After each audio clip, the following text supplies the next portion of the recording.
Panibagong araw na naman, panibagong pag-asa. Mga katito, tara bike tayo para tayo umusad.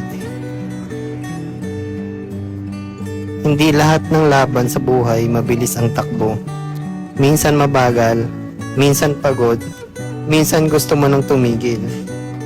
Pero tulad ng pagbibisikleta, basta tuloy lang ang padyak, uusad ka rin.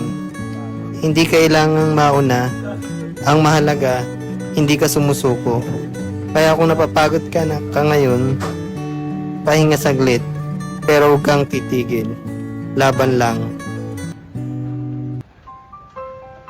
Minsan, iniisip ko, bakit ko pag ginagawa to? Pagod na katawan, pawis, hirap sa ahon. Pero naalala ko, bawat padyak ko, may dahilan. Hindi man ngayon ang tagumpay, pero alam ko, papalapit ako araw-araw. Kaya kahit mahirap, padyak lang ng padyak. Maliit na padyak araw-araw, malaking pangarap ang mararating. Kaya kahit pagod, tuloy lang sa laban. Maliit man ang usad, usad pa rin yan. Hindi kailangan mabilis, ang mahalaga, hindi ka tumitigil. Patuloy lang sa laban, darating din tayo sa finish line.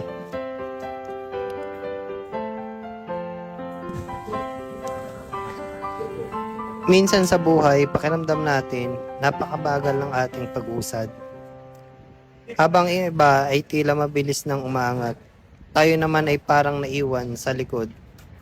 Pero tandaan mo ito, hindi karera ang buhay. May mga araw na maliit lang ang progreso, isang hakbang lang, isang maliit na pagbabago. Pero ang mahalaga, gumagalaw ka pa rin. Ang mabagal na pag-usad ay hindi kabiguan. Ito ay patunay na hindi ka sumusuko. Parang paglalakad na mahabang daan, hindi mo man agad makita ang dulo.